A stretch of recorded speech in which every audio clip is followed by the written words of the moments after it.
देखा था कि हमारे जीवन में डेली रूटीन में बहुत से सारे गुड्स और सर्विस हम लेते हैं, और इसके बाद हमने देखा है कि जहां से डिमांड लोकेशन है और मैन्युफैक्चरिंग यानी कि सप्लाई लोकेशन है, उसमें नजदीकता किन की वजह से आती है, तो उनमें से मोस्ट इंपॉर्टेंट हमें ट्रांसपोर्ट नजर आता है।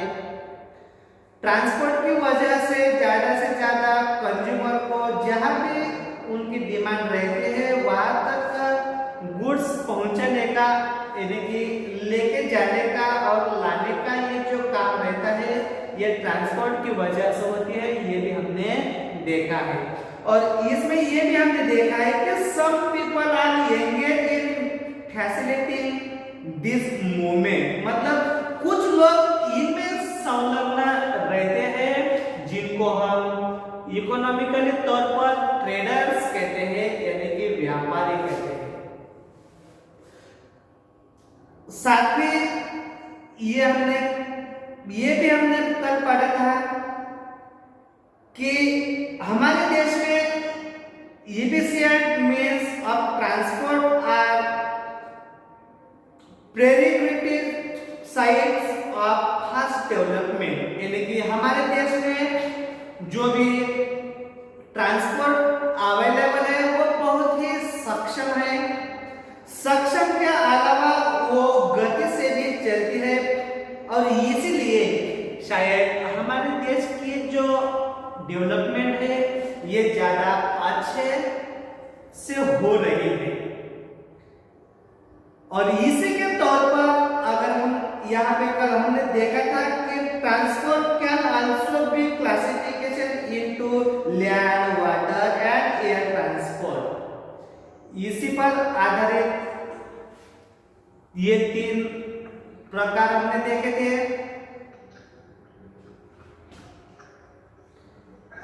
और आज हमारा यस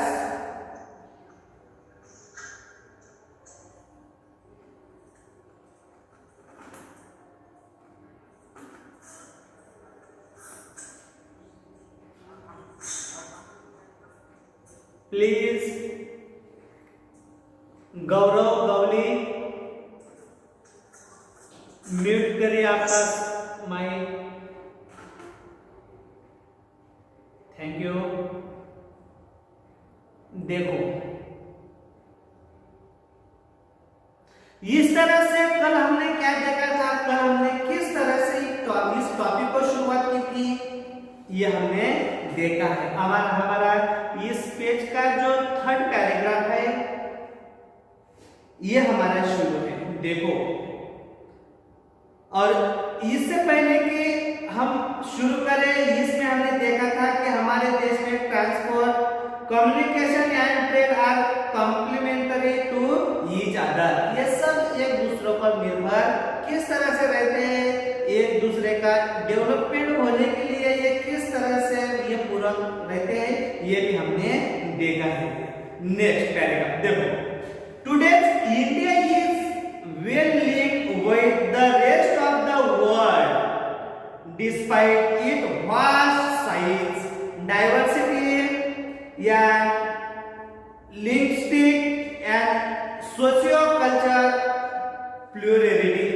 रेलवेज, मतलब इसमें हमने देखा था कि आज हमारे देश में बहुत सी सारी विशाल आकार हमारे देश का है और विविधताओं से भरा है।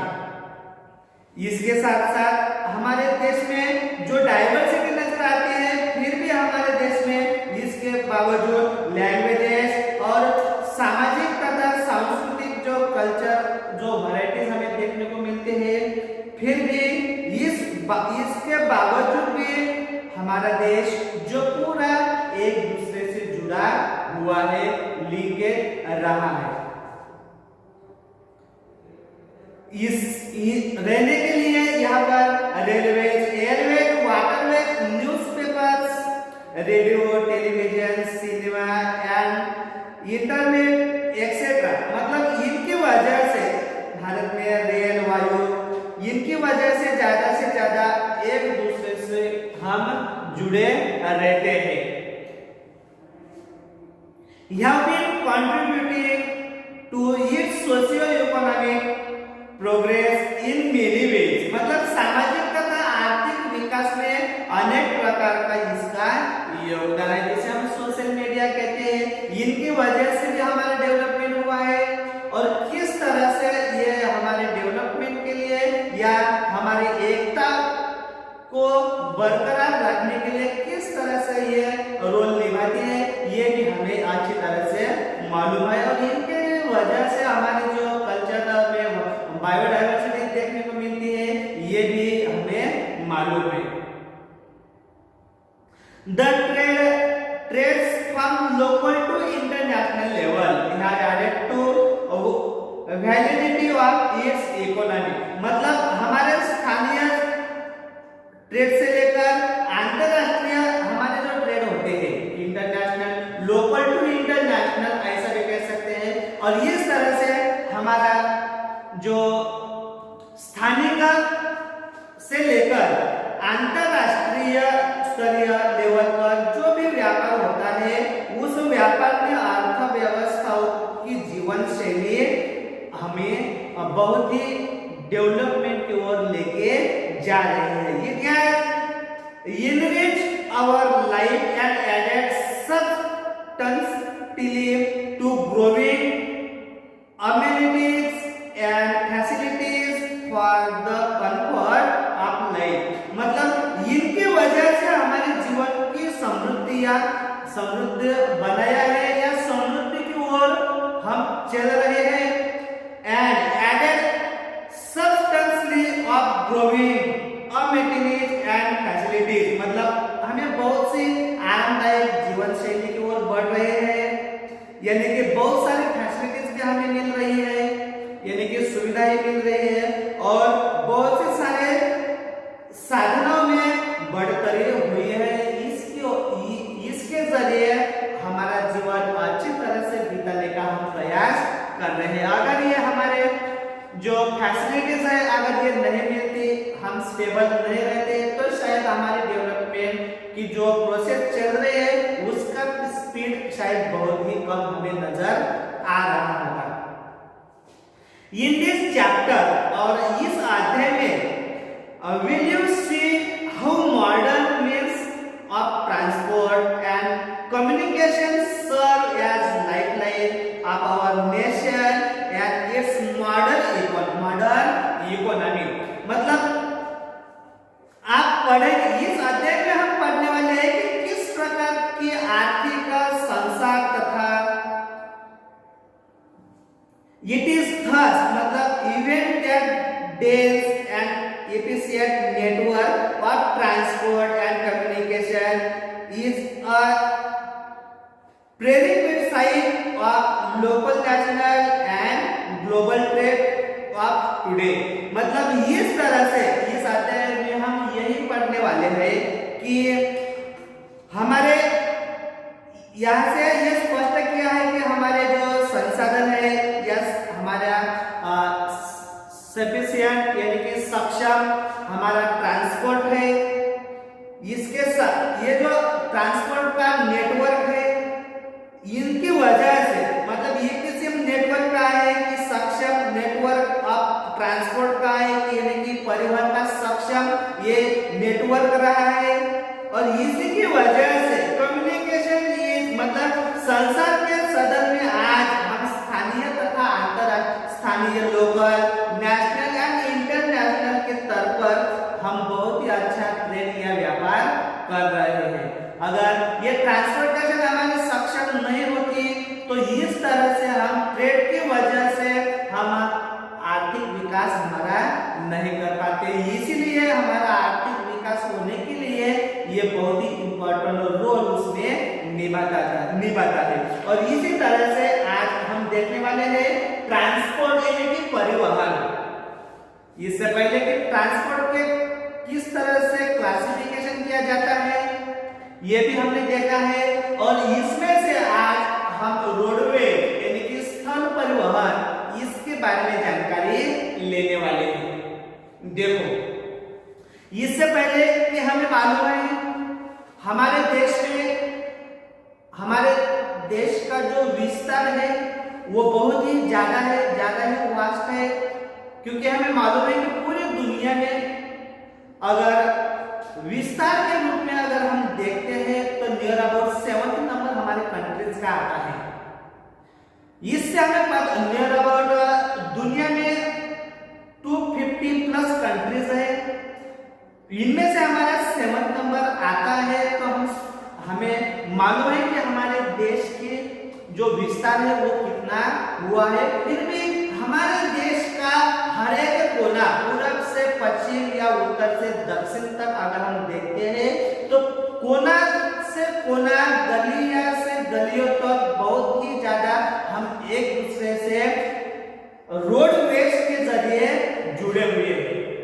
अगर हम इससे पहले हमने क्लासिफिकेशन ऑफ ट्रांसपोर्ट में देखा है कि लैंडवेज है, वाटरवेज है, एयरवेज है, लेकिन सबसे ज्यादा इंपॉर्टेंट जीवन बिताने के लिए हमें रोडवेज इंपॉर्टेंट लगता है, क्योंकि दुनिया में कहीं भी अगर हम जा सकते हैं तो ये रोडवेज तो हमें बहुत ही हेल्प करता ही है।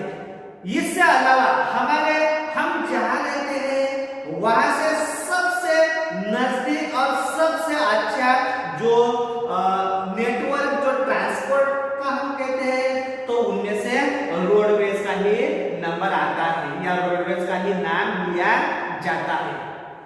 वो किस तरह से रोडवेज हमारे लाइफ में इंपॉर्टेंट है या हमारे देश का आर्थिक विकास करने के लिए किस तरह से उन्होंने नेटवर्क के जरिए हमें जुड़ा कर रखा है, यही इंफॉर्मेशन हम इस टॉपिक से लेने वाले हैं।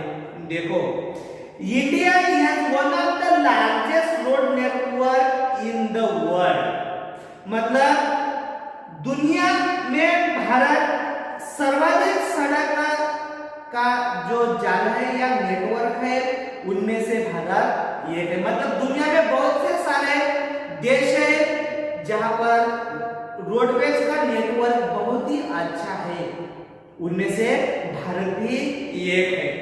और इसीलिए यह कहा है कि भारत विश्व में सर्वाधिक सड़क बनाने वाले में एक कहा जाता है। Aggregating to about 54.7 lakh kilometre. देखो, मतलब हमारे देश का लगभग 54.7 किलोमीटर का जो एरिया है ये एरिया ये सड़क जाल से भरा हुआ है, मतलब जुड़ा हुआ है।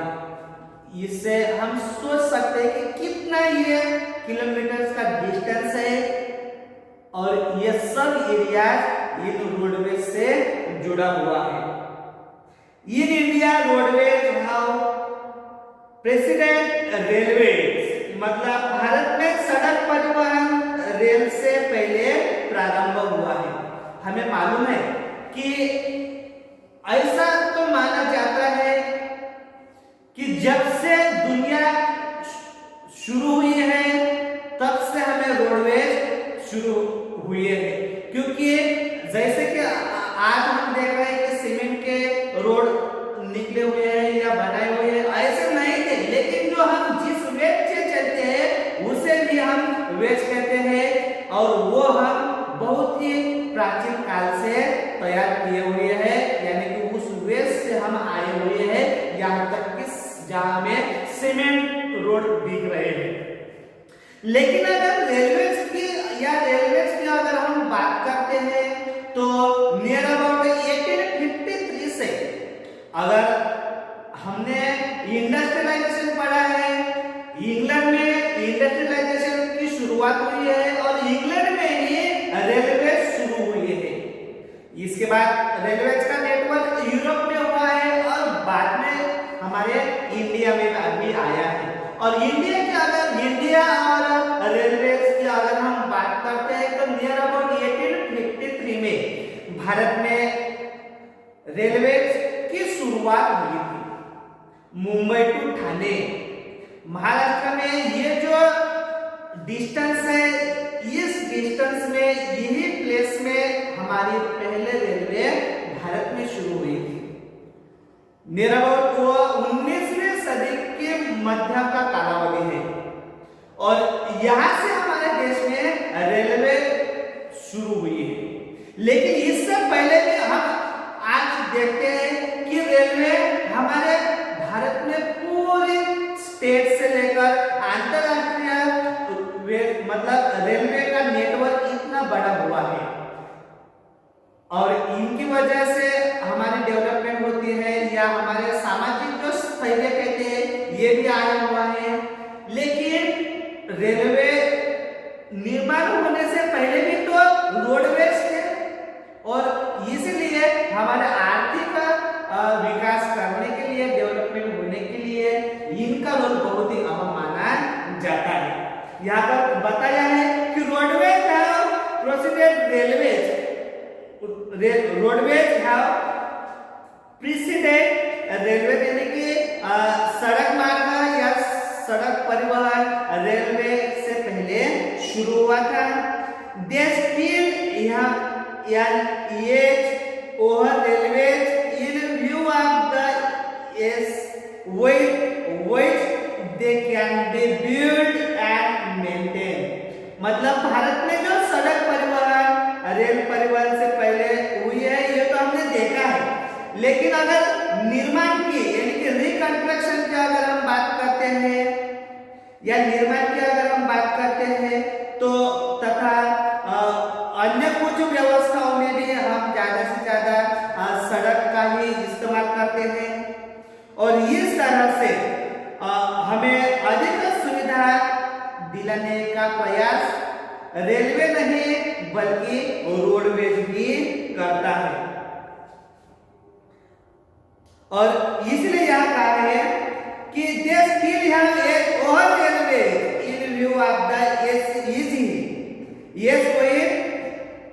which they can be built, यानी कि निर्माण तथा व्यवस्था में सड़क परिवहन रेलवे परिवहन की अपेक्षा अधिक सुविधाजनक है। क्यों सुविधाजनक है? क्योंकि हम जहाँ रहते हैं अगर घर से बाहर निकलते हैं तो वहां से क्या शुरू हो जाता है? रोडवे शुरू हो जाता है और उस रोडवे से हम रेलवे स्टेशन तक पहुंचते हैं। अगर हम कुछ इमेजिनेशन कर सकते हैं कि अगर रोडवे नहीं होते, सिर्फ रेलवे ही होते थे तो वहां तक कैसे पहुंच पाते? और इसीलिए हम दुनिया में कहाँ भी जाते हैं, कहाँ से भी आते हैं तो हमें किस वजह से हम हमारे घर पे आ सकते हैं तो वो है रोडवेज। बाहर जाने के लिए हमें रोडवेज ही ज्यादा इंपॉर्टेंट नजर आता है। अगर डेवलपमेंट की अगर रेलवे के निर्माण की अगर हम बात करते हैं तो हम ऐसा सोचना तो नहीं चाहिए, लेकिन ऐसा भी सोचते हैं क्योंकि हम रोडवेज का अगर इंपॉर्टेंट अगर हम देखते हैं या हमारे डेवलपमेंट में रोडवेज की हम भूमिका अगर या योगदान देखते हैं तो हम ऐसे भी सोच सकते हैं कि अगर रेलवे नहीं होती तो भी हमारा डेवलपमेंट हो ही जाता। ऐसा नहीं है कि रेलवे नहीं होती तो हमारे डेवलपमेंट शायद स्पीड कम होता है, जहां तक अभी डेवलपमेंट हुआ है वो कम होते रहता है दिखाई देता था, लेकिन हमारा डेवलपमेंट नहीं रुकता था। ऐसा तो हम जरूर कह सकते थे। The growing importance of road transport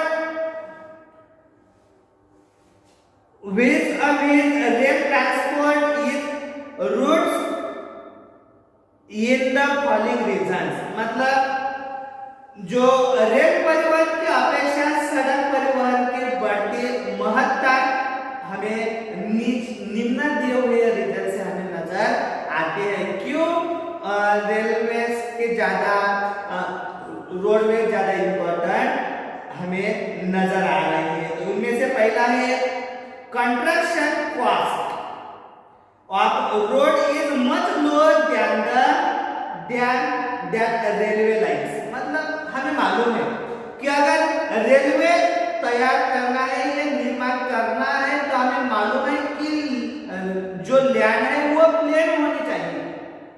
अगर लैंड प्लेन नहीं रहती तो उनको प्लेन करना पड़ता है और इसीलिए ज्यादा खर्चा आता है। लेकिन जो रोडवेज है जहां वैसी लैंड रहती है वहां हम रोडवेज निर्माण करने का और ज्यादा से कम कॉस्ट में हम निर्माण कर सकते हैं और इसीलिए रेलवे से ज्यादा हमें रोडवेज इंपॉर्टेंट लगते हैं।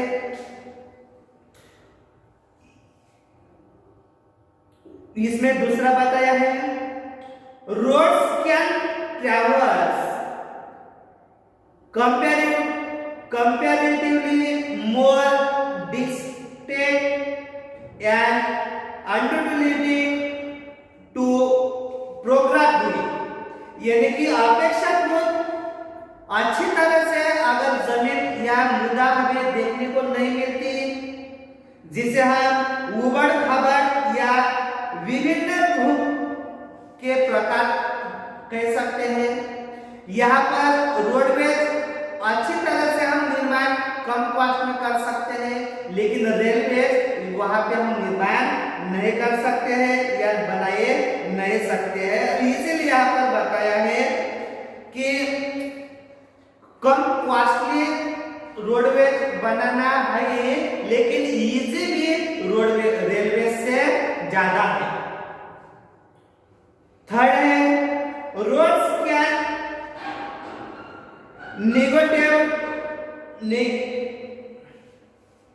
negotiate higher gradients of slopes and as such can traverse movements such as the Himalayas। मतलब हमें मालूम है कि अधिक जो हिमालय मतलब माउंटेन के जो ढलाने रहते हैं वहां पे हम रेलवे तैयार नहीं कर सकते। फॉर एग्जांपल पर हमारे अगर हम जम्मू कश्मीर, उत्तराखंड या हिमाचल प्रदेश की अगर हम बात करते हैं, अगर इन तीनों एरियाज में रेलवे बहुत ही कम नजर आते हैं या रेलवे का नेटवर्क हमें बहुत ही कम नजर आता है और पूरे भारत में ये 3 घटक राज्यों में अगर इन तीनों की अगर हम कंपेयर करते हैं तो सबसे कम नेटवर्क जो रेलवे का हमें जम्मू कश्मीर में नजर आता है, क्योंकि वहां पे जो नेचुरल क्लाइमेट है इनकी वजह से रेलवे वहां पे रेलवे का नेटवर्क हम डेवलपमेंट नहीं कर सकते हैं। और इसीलिए यहाँ पे बताया है कि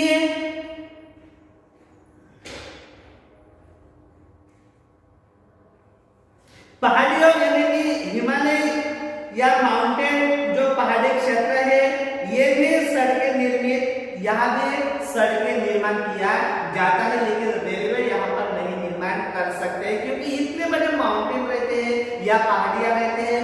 तो हमें मालूम है कि अगर रेलवे अगर वहां पे निर्माण करना है तो अच्छी तरह से प्लेन मैदान करना पड़ता है जो कि लगभग अशक्य हमें नजर आता है और इसीलिए उस एरिया में रेलवे का नेटवर्क हमें ज्यादा डेवलपमेंट नहीं किया है।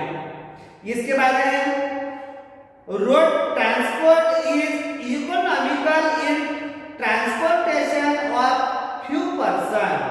देखो यहाँ ये भी एक नजर हमें आ रहा है कि रोडवेज तैयार करने के लिए जो भी लेबर्स लगते हैं वो कम से कम तैयार करने के लिए उनकी कम नजर आते हैं या कम लोगों में से भी हम रोड तैयार कर सकते हैं, लेकिन रेलवे तैयार करने के लिए ऐसा हम नहीं कर सकते।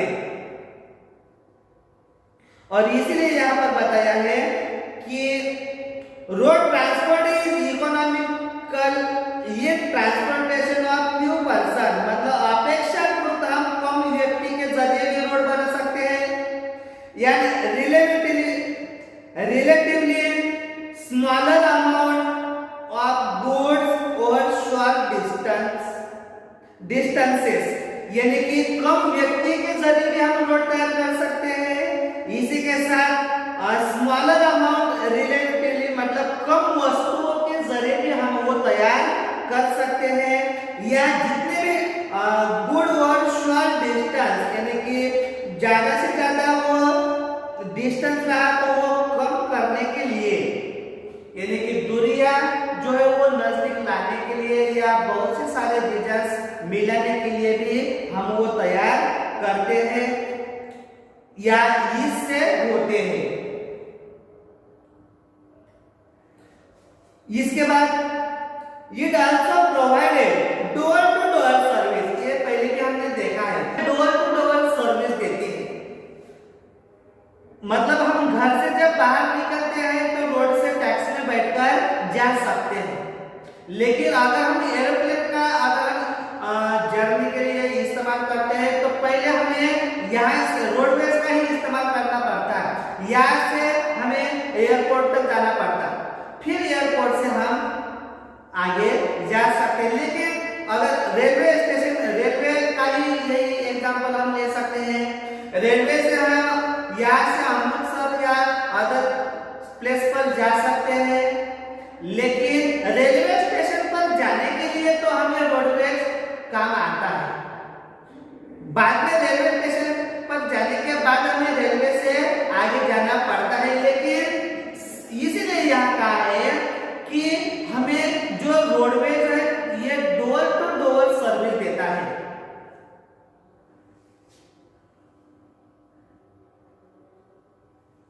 Thus the cost of loading या अनलोडिंग इज मच लोअर, और उनके जो मतलब रोडवेज से हम जो भी जो एक्सपोर्ट या इंपोर्ट या कुछ इधर उधर लोडिंग का जो सामान लेके जाते हैं उनका खर्च भी कम रहता है। अगर हम आपसे गांव से जब आप यहाँ आते हैं तो आपके पास में कितनी भी हेवी गुड्स या साहित्य कितना भी क्यों न हो, वहां से यहाँ तक लाने के लिए बहुत ही कम खर्चा आता है। लेकिन अगर हम यही एयरपोर्ट से लेकर जाते हैं तो इनके लिए खर्चा बहुत आता है, और इसीलिए यहाँ कहा है कि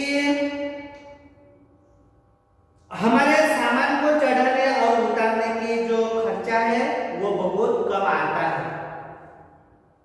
इसके बाद road transport is also used as feeder to other modes of transport such as they provide a link between railway station, air and sea ports, यानी कि सड़क परिवहन अन्य परिवहन साधनों से ज्यादा उपयोग में है। हमने ये भी कंपेयर पहले किया है कि हम एयरवे से जाते हैं या रेलवे स्टेशन रेलवे से हम जाते हैं, लेकिन वहां तक जाने के लिए हम कौन प्रयास करता है, हमें कौन प्रयास करता है तो रोडवेज प्रयास करता है। अगर रोडवेज नहीं होता तो रेलवे स्टेशन पर या एयरपोर्ट पर हम कैसे पहुंचते, इसका भी ध्यान हमें रखना है। और इसीलिए यहाँ कहा जाता है कि सड़क परिवहन अन्य परिवहन साधनों के उपयोग में कड़े रूप से भी कार्यरत है, यानी कि हम इसका ही ज्यादा इस्तेमाल करते हैं। इसलिए हमने पहले भी कहा है कि अगर रेलवे या एयरपोर्ट नहीं होते तो भी हमारा डेवलपमेंट या हमारा रूटीन नहीं रुकता था।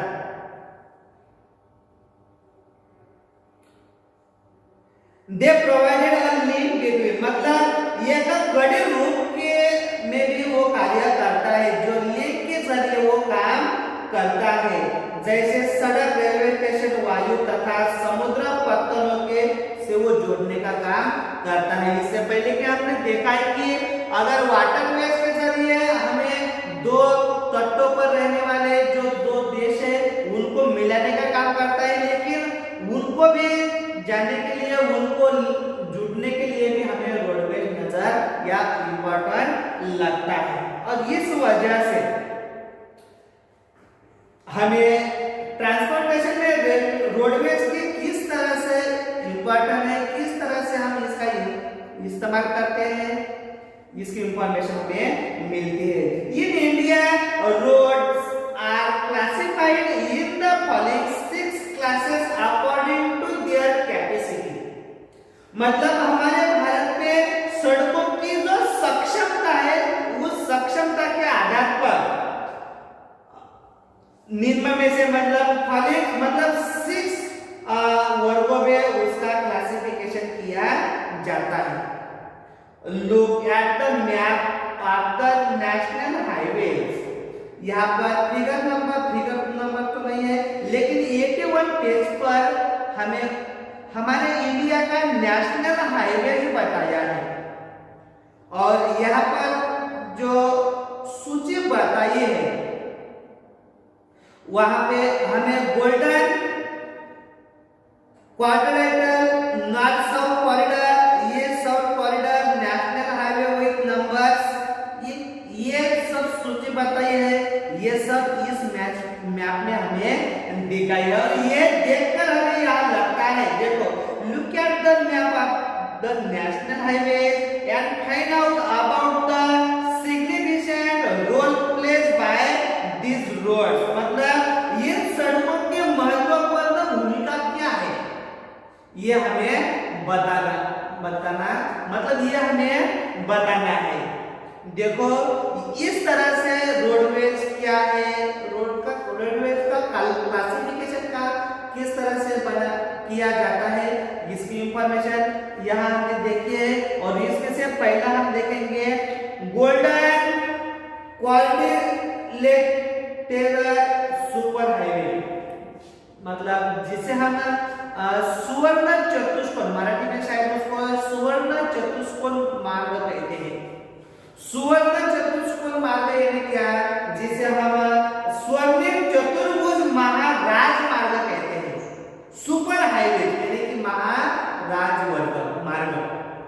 और यहाँ पे जो गोल्डन चतुर्भुज यानी कि स्वर्णिम चतुर्भुज महाराज मार्ग कहा है, क्यों कहा गया है, क्योंकि इससे पहले हमने देखा है कि हमारा जो भारत का यानी कि इंडिया का जो मैप है उनमें से जो इससे पहले हम देखते हैं कि उसे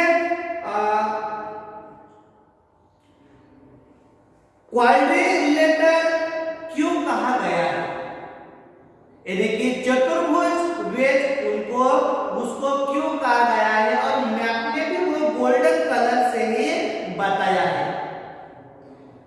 इससे पहले हम उस मैप को देखेंगे, सबसे पहले हम ये जानने वाले हैं कि उसे स्वर्णिम चतुर्भुज महामार्ग क्यों कहते हैं, क्या कोई बता सकता है?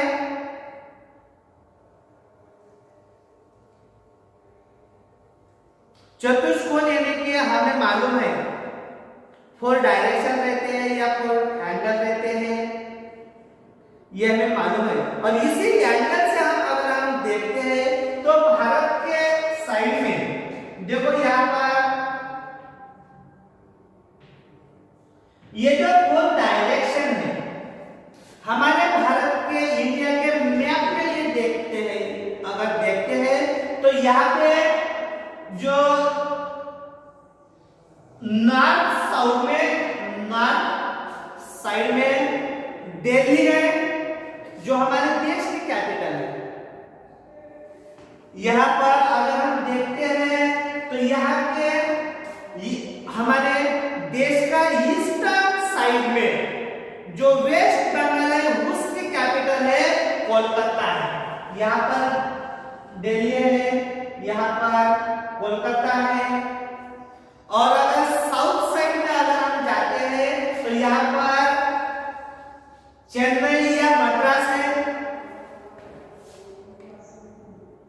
और अगर वेस्ट साइड में अगर हम जाते हैं तो यहाँ हमें मुंबई या बॉम्बे नजर आते हैं।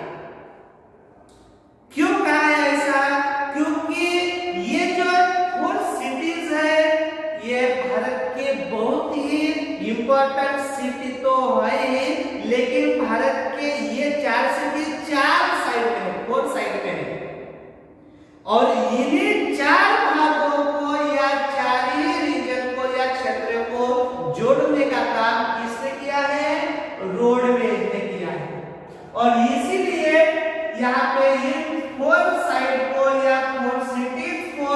जो मिलाने का काम करता है उसे हम स्वर्णिम चतुर्भुज यानी कि महामार्ग कहते हैं।